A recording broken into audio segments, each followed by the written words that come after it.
Okay, I want to thank Jeff Berwick for inviting me here.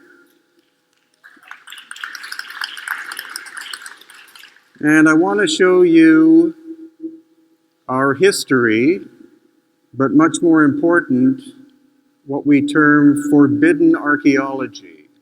This is information and evidence that standard academics refuse to look at. And that's why it's important not to discuss things with academics, but to give it to you, the world, and have you decide. So, for example, this is Machu Picchu in Peru. And if you look at this picture, Machu Picchu was abandoned in 1535 by the Inca, and it was never restored. They left it intact.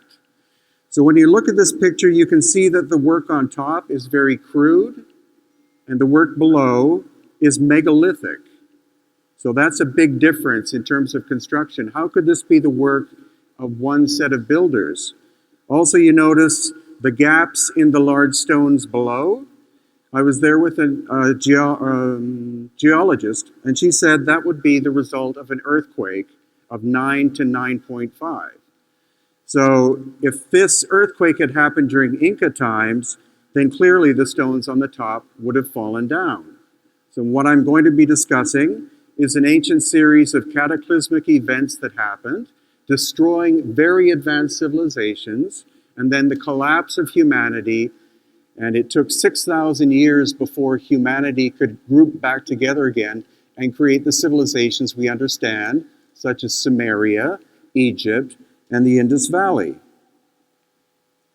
And again, the important work being done now is being done by independent researchers, not by academics. So here we have Stonehenge. And thanks to the work of many researchers, such as Maria Wheatley, who's here, she studied Stonehenge for 35 years. And the standard radiocarbon dating of Stonehenge is 4,500 years. But independent testing, multiple times, show that Stonehenge is 12,000 years old. And originally, it was a perfect pair of two circles. The outer stones were brought from a quarry 25 miles away, and the inner stones from 160 miles away. Then nearby, we have Avebury, where there are stones as large as 100 tons. And they were moved from a quarry 3 miles away.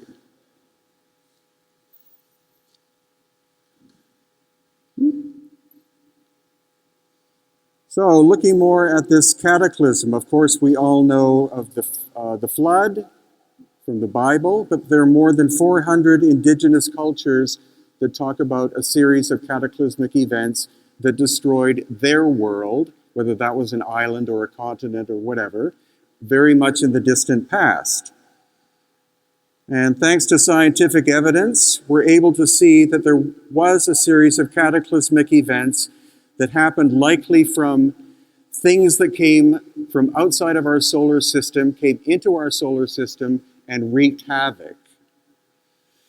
And also thanks to recent advances in technology, this, of course, is the mythical city of Atlantis.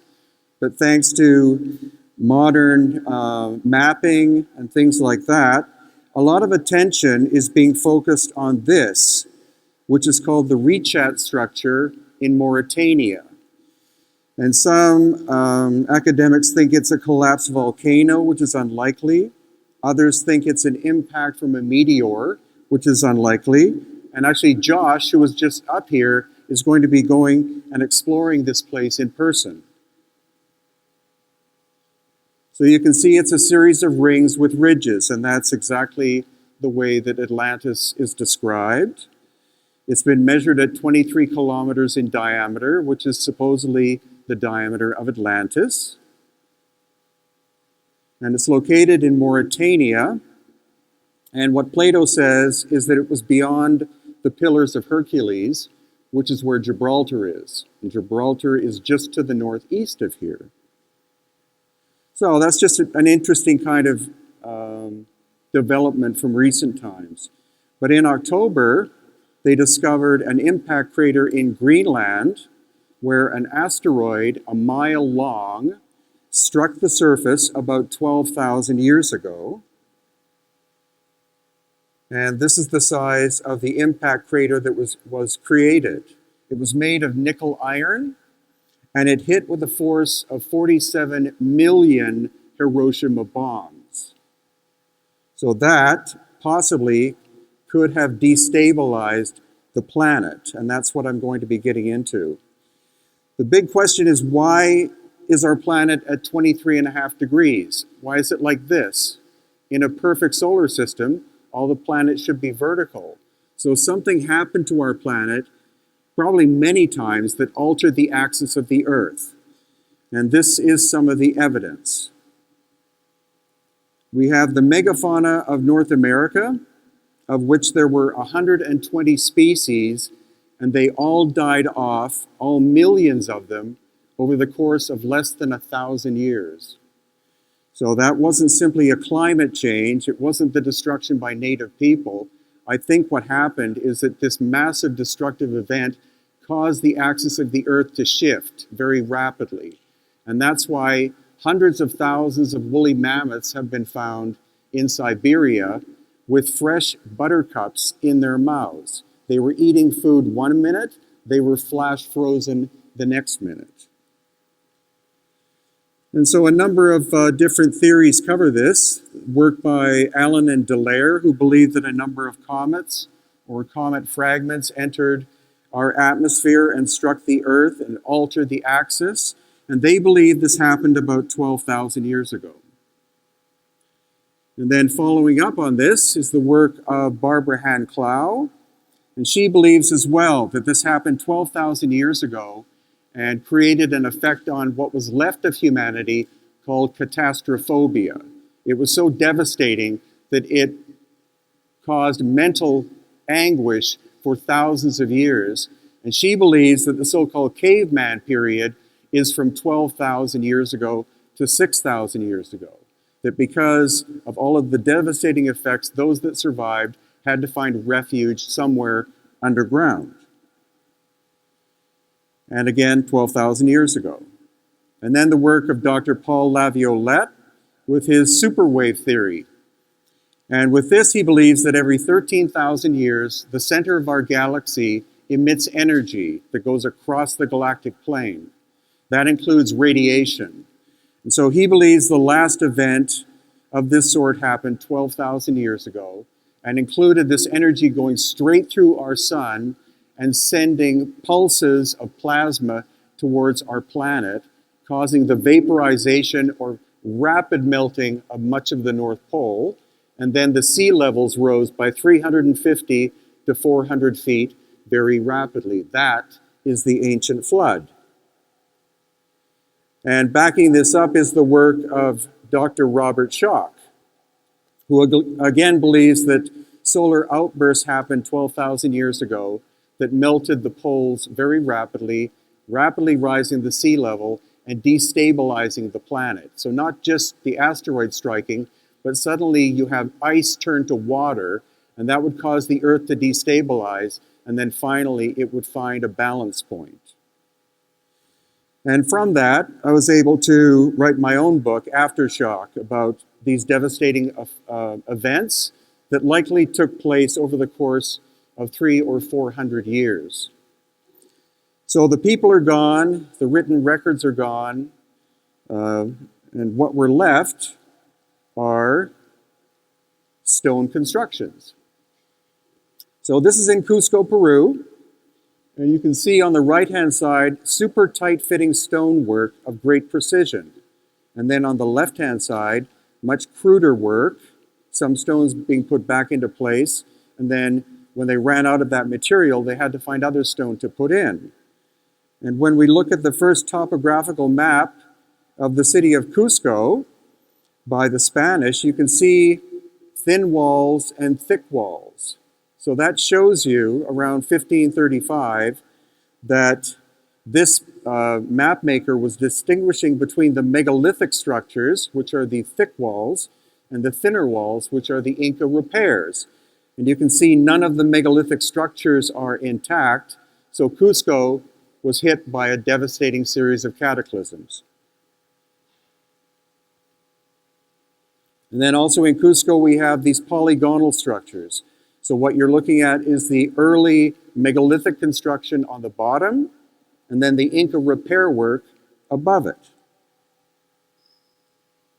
And at another location called Sacsayhuaman, which is above Cusco, this megalithic wall, you can see the Inca repair work on top. Some of the stones in this wall weigh 120 tons. And there are no trees, or there were no trees during Inca times that grew straight, so you had nothing to use as rollers. So how would they have moved those stones from the quarry? And during the last phase of the Inca before the Spanish conquest, this is an example of a royal palace of the Inca. So you can see it's made basically up of mud walls. This is Inca period construction. And then when we go to Ollantaytambo in the Sacred Valley of Peru, again, you have these megalithic stones, and then you have Inca repair work on top of it. And back to Machu Picchu, that beautifully curved wall in the background. Notice the two top layers of stone were put back into place crudely by the Inca. So the Inca found Machu Picchu, and then they rebuilt it. And then notice the crude wall in front. And also at Machu Picchu, a three-sided structure. The right-hand side has sunk down by 2 feet. And again, I was there with a geologist. She said that is a 9 to 9.5 earthquake. If it had hurt or damaged this wall this much, the rest of the city would have been devastated if all of this construction was done during Inca times. And this is a location called Sayhuite. You notice that huge megalithic stone has been snapped in 2 pieces as if it was styrofoam. That's not a natural crack. And one of the most curious places on earth is called Pumapunku. And the stone here was brought from 2 quarries, one 45 miles away and the other 8 miles away. And some of the stones at Pumapunku weigh 131 tons. And there has been some excavation done, but they've only gone down about 2 feet. Again, standard academics. And when you ask them, why don't you dig deeper? They say, because there's nothing there. But independent ground-penetrating radar has found that there are giant chambers underneath Pumapunku that the government doesn't want excavated. And as well, the large sun gate that weighs 11 tons. You see the crack in it? It in fact was snapped in 2 pieces. The Tiwanaku culture, famous for being in this location, found it lying face down, broken, raised it back up, and did the etching carving on the surface, because at almost all the megalithic sites, you find no artwork whatsoever. It's solely form and function. And yet, of all of what you've seen so far, academics insist that these bronze tools were responsible for all the work. So let's move on to Egypt. So here in Egypt, the sarcophagus on the right-hand side is made of granite. You can see it's very crude in construction. And then this is where they make mistakes that I love. So the one on the left, they say is First Dynasty, so it's older. It's made of 1 block of granite stone from 500 miles away. The lid and the box, are 1 piece of stone. So somebody had the technology of being able to cut the top off that box, which you did not have that technology in dynastic Egypt. As well, hiding in a dark corner in the Cairo Museum is an unfinished box, and we can see the machine tool marks. Whoever was operating the saws, there were 2 of them, 6 feet in diameter, circular saws, cutting. The top saw started to cut into the box and snapped the lid off. And then as well, we have vases, dishes, and other receptacles made of porphyry, basalt, and diorite, which you can only shape with diamond tools. And so these are examples that they actually have on display. We don't know what fascinating artifacts they're hiding because they're too controversial. But you see, these were clearly made on a lathe, and they're listed as being archaic, which means pre-dynastic. So they're telling us that these were made prior to the invention of the potter's wheel. And if there were 9 of them, that would be curious, but in fact, they found 30 to 40,000 of them in one location. That's a lot of work. And then the Great Pyramid. The Great Pyramid is not a 4-sided structure, it's 12 or 8-sided. And recently, geologists have found out that none of the limestone that make up the Great Pyramid is from the Giza Plateau. It's all from Cairo. So that means that each one of the 2.5 million multi-ton blocks that make up the Great Pyramid had to somehow cross the Nile. And that this was built in 25 years. That means each stone was cut, moved, and set into place every 2 minutes. Also, there's a whole system of shafts and tunnels. This is out of bounds on the Giza Plateau, but if you pay money to the local guards, you get to see lots of stuff which is off limits. So I've been 4 levels under the Giza Plateau, and I've been told that there are another 10 levels that go down, cut into the bedrock. And we find abundance examples of saw marks, and also what's called the feed rate, which means the speed at which the saw was moving. So we had an engineer, and the engineer said that the saw was penetrating this basalt stone at 3 millimeters per movement, which is 500 times more efficient than a modern diamond tool. And as well, the Great Sphinx, the face was obviously recarved during dynastic times because you see the amount of erosion on the neck is much more than the face. And now 200 geologists have told us that the vertical weathering on the Sphinx and the Sphinx enclosure were the result of precipitation. And when you do a climate model, you find out the last time there was heavy precipitation that could do this was 12,000 years ago. And then as well, they try to hide other evidence. So here you have this beautiful wooden walkway, but where the 2 men are standing on the right-hand side between the paws is a rectangular structure that can actually come out. And so I asked our guide, why is this in that shape and why can it be removed? He said, because that's the access to the tunnel and shaft system underneath the Sphinx. Then as well, we have this, which is called the Serapeum at Saqqara. It's 2 underground tunnels. And in it, we find 25 boxes made of granite, each weighing 100 tons apiece, and the quarry is 500 miles away. And these 2, the lid and the box would fit so perfectly together that they would basically make a hermetical seal. So that's obviously very advanced technology. As well, the academics tell us that the hieroglyphics on the surface and the box were made by the same people. But you can clearly see that the dynastic Egyptians found the boxes in place and roughly etched in the hieroglyphics. And then now we're at the Osirion, which was purposefully built underground. These granite columns weigh 40 to 60 tons. And then when we go to Karnak, we can see core drill holes. This one is about that big. And again, the penetration rate of the drill would be about 3 millimeters per revolution, which is beyond 21st century technology.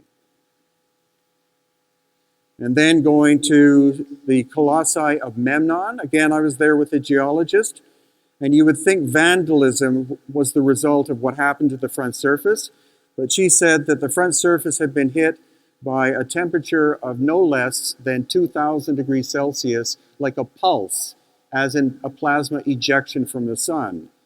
Also, the base of the structure is one piece of stone. It weighs about 300 tons, and the sitting figure is one piece of stone that weighs 720 tons, and the quarry is 400 miles away. As well, in case you didn't know, this is the Valley of the Queens. We were able to travel underground in the Valley of the Queens for about an hour. And the Valley of the Queens and the Valley of the Kings are interconnected. So there's a whole tunnel system that goes underneath. The dynastic Egyptians discovered these shafts and tunnels and used them for funeral purposes. They did not make them, because some of the shafts are more than 500 feet long and 15 feet wide and 15 feet high. And then we have the unfinished obelisk, 1,200 tons. How were they planning on getting that out of its pit? And also a place you may have never heard of called Tanis. The way you get to Tanis is you drive through the Nile Delta for 2.5 hours through beautiful lush farmland. And when you get to Tanis, there are 4 plants growing. And when you walk the surface, it's like walking on the moon. It's like pulverized dust. And what we found out is this is another location that was struck by some kind of massive heat force.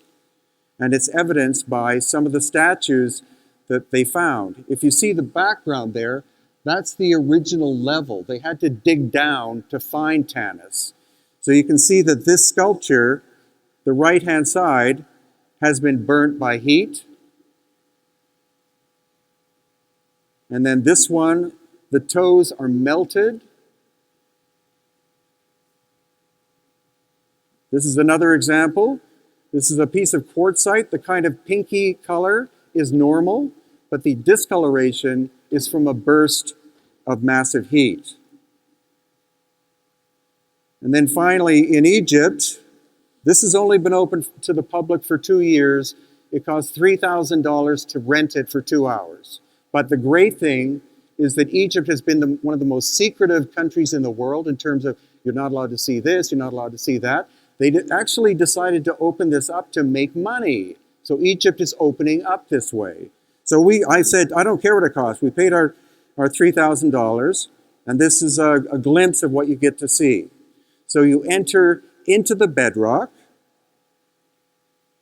then you go down a ladder, 40 feet to the first level. And then this is my wife going down the ladder. And then you enter this chamber, which is about 15 feet by 35 feet. Then you go down another ladder, 100 feet underground. And you get to another big chamber that has 2 massive boxes in it. And then finally, you go down to the 3rd level, which is another 60 feet. So you get to go down more than 200 feet under the Giza Plateau. So that's the great thing. The new Minister of Supreme Antiquities is starting to open doors that have been rusted shut, open to the public, which thank God for that. And this is what you find at the very bottom. This is Yusuf Awiyan standing on a box. We're not sure how they got the box down the series of shafts, but then this pool of mysterious crystal water. As well, when you go to Luxor, you notice that it has this sudden angle. The upper area is the megalithic pre-dynastic. The lower area is dynastic. So between the pre-dynastic and dynastic times, that gives us evidence that the axis of the earth suddenly shifted, because all the sites are perfectly aligned to north, south, east, and west, but we find locations in Egypt where instead of east and west, they're off by 23 degrees. That's a shifting of the earth. And I think I'll have left with is a little bit more. Oh, well. This is Balbek in Lebanon. It's called the Stone of the Pregnant Woman. That's me and a friend. It weighs 1,200 tons. And all of a sudden, work stopped here. And we find that at many other locations. So it's a 1,200-ton stone still attached to the bedrock. And recently, some independent Russian researchers have been doing excavating just to the left-hand side, and they've uncovered a 1,600-ton stone, which I'll be seeing in April. So standard academia says the Romans built this, but what the Romans did is they built very roughly on top of a megalithic foundation. Here you see the trilithon, which is 3 1,000-ton stones. And then there are multiple of these 800-ton stones located at the actual site of Balbek, which is a mile from the quarry. And then again, inside, you see the 800-ton stones with the rough construction by the Romans on top. And I guess I'll be allowed to do left is Petra. You all know this picture. This is 1% of Petra. Petra is 7 miles long, or 12 kilometers. It took us 8 hours to get from one end to another. And what you see are these massive chambers, like hundreds of them, cut into quartzite stone. So as you walk along, you see chamber after chamber after chamber. There are so many of them, they even turned 2 of them into bathrooms. And then this one, we can see the machining tool marks here at an angle. That's my wife. This is one of 5 chambers where 300,000 cubic feet of material was removed to make it. And when you get to the final end, again, look at the sense of scale of construction. This goes on for 7 miles. And there are sister sites located at what's called Little Petra, and also this is in Saudi Arabia. And if you didn't know, under the Western Wall in Jerusalem, there's a stone block that weighs 500 to 600 tons, not done by the sons and daughters of Israel, maybe during the Canaanite period. Then there's lots of megalithic stuff in Greece and Italy and Japan and Easter Island. And I'm afraid that's all I have time. But I hope you're mildly overwhelmed by what you were able to see. Thank you.